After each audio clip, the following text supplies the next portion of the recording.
반갑습니다. 저는 원광대학교 원불교학과 1학년 정세민입니다. 저의 고향은 경상남도 진주시이고 출신 교당은 동진주 교당입니다. 추천 교무님께서는 현재 동래 교당에 계시고 있으신 준타원 최시현 교무님이시고 출가 연원 교무님께서는 현재 한겨레 고등학교에서 재직 중인 나현도 교무님이십니다. 저는 고등학교 시절에 음악을 하면서 살았습니다. 그렇게 1, 2학년을 음악에 빠져 살다 보니 3학년 때 문득 대학에 대한 고민이 빠졌고 대학을 가고 싶어서 3학년 때부터 공부를 입시 준비를 하게 되었습니다.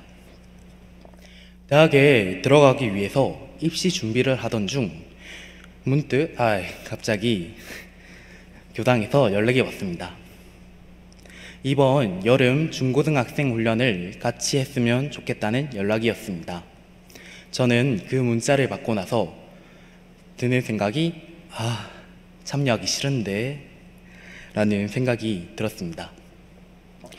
왜냐하면 당시 뒤늦게 공부를 하는 바람에 남들의 노력을 따라잡으려면 하루도 빠짐없이 공부를 해야 했고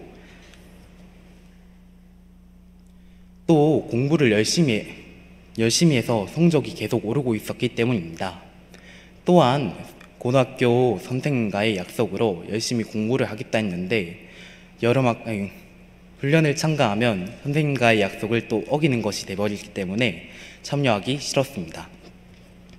하지만 고등학교 2학년 때부터 계속 훈련을 같이 하자는 교무님의 말씀에 저는 선생님과 교무님의 약속 중 무엇을 더 지켜야 되나 고민에 빠졌습니다. 그리고 제 결정은 교무님과의 약속을 지키기로 했습니다.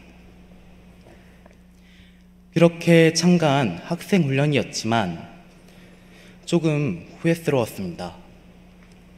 참가했을 때 고등학교 3학년은 저 혼자였고 제가 훈련받고 있는 사이에 다른 친구들은 저랑 더 격차를 벌여 나가기 때문에 괜히 두려움에 빠졌습니다. 하지만 이미 훈련에 참가했기 때문에 저는 아무 생각하지 말자, 지금은 훈련을 먼저 생각하자 라는 생각으로 훈련을 무사히 마쳤습니다. 그렇게 훈련을 마치고 무사히 집으로 가던 중 나윤도 교무님께서 전무 출신에 대한 권유를 하셨습니다. 전날 아침부터 계속 권유하셨는데 귀 속에는 안 들어왔습니다. 당시 저는 대학이 제일 큰 목표였고 대학생이 되어서 하고 싶은 게 너무 많았습니다. 그리고 아무리 생각해봐도 제가 원불교 교무가 되는 것이 어울리지 않다고 생각했습니다.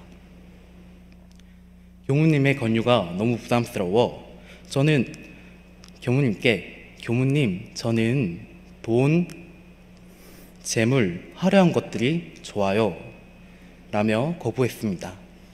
그러자 교무님께서는 다음과 같이 말씀해 주셨습니다. 세민이가 행복에 대해서 추구하는 게 또래랑 다르잖아. 전무 출신을 지원하면 네가 원하는 행복에 대한 실마리를 찾을 수 있을 거야. 전날부터 전무 출신을 거부했던 저지만 이 말을 듣고 나서 망치로 머리를 한 대 맞은 느낌이었습니다. 왜냐하면 저는 어렸을 때부터 행복에 대해서 관심이 많았기 때문입니다. 행복해지고 싶어서 수많은 일에 도전을 했습니다. 하지만 그럴 때일수록 오히려 마음의 빈자리만 더 늘어난 걸 알 수 있었습니다. 공허해진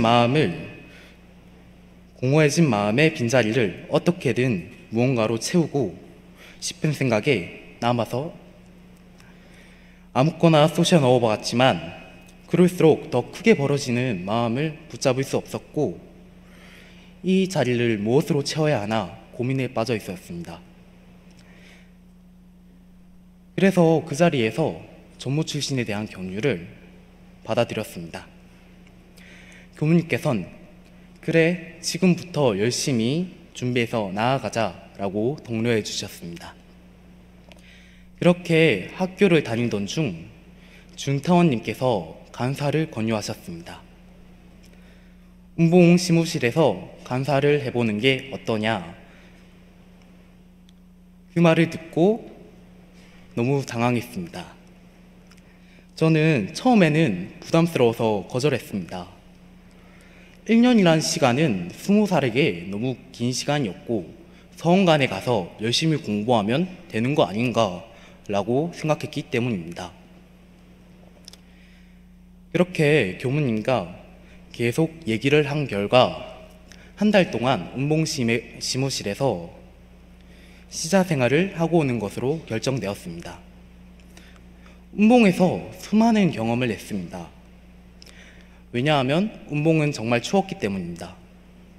제 인생에서 눈을 본 경험은 딱 5번뿐인데 운봉은 근처가 다 눈이었습니다. 그리고 자연환경 또한 너무 좋았습니다. 간사님께서 소개해 주실 때 소나무에 대해서 소개해 주셨는데 소나무 하나당 몇천에서 1억 사이 한다는 말을 듣고 너무 놀랐습니다. 그리고 따뜻하게 대해주신 경산 상담님과 교무님들, 도반들이 있어서 너무 좋았습니다. 하지만 힘든 경험 또한 너무 많았습니다. 자연 속에 있는 경험이 너무 많다 보니 미래에 대한 두려움이 커지게 되었습니다. 내가 교무가 될 수 있을까? 내일을 위해 나의 모든 것을 내려놓을 수 있을까? 이 생활에서 내가 행복을 찾을 수 있을까라는 고민이었습니다. 그리고 운봉에서 교무님께 크게 혼난 것이 너무 서러웠습니다. 내가 이런 취급 받으려고 출가한 것도 아닌데 왜 이런 취급을 받아야 되지? 라는 생각이 저를 너무 괴롭힐 때 그날따라 이제 사람들이 다 일하러 간 사이에 짐을 꾸려 도망을 쳤습니다.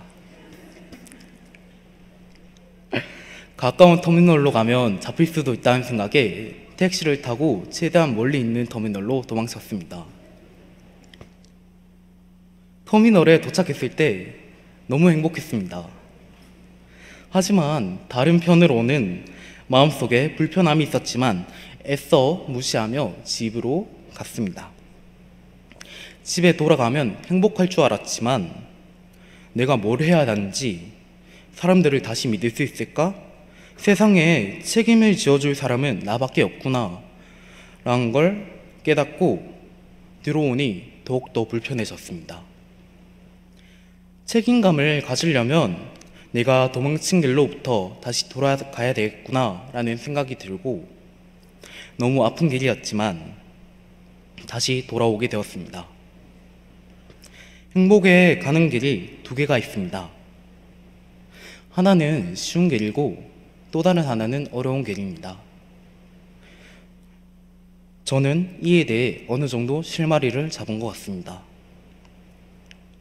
쉬운 길의 행복은 꺾어버리면 다시 일으킬 수 없지만 어려운 길의 행복은 꺾어져도 다시 세울 수 있다는 점입니다.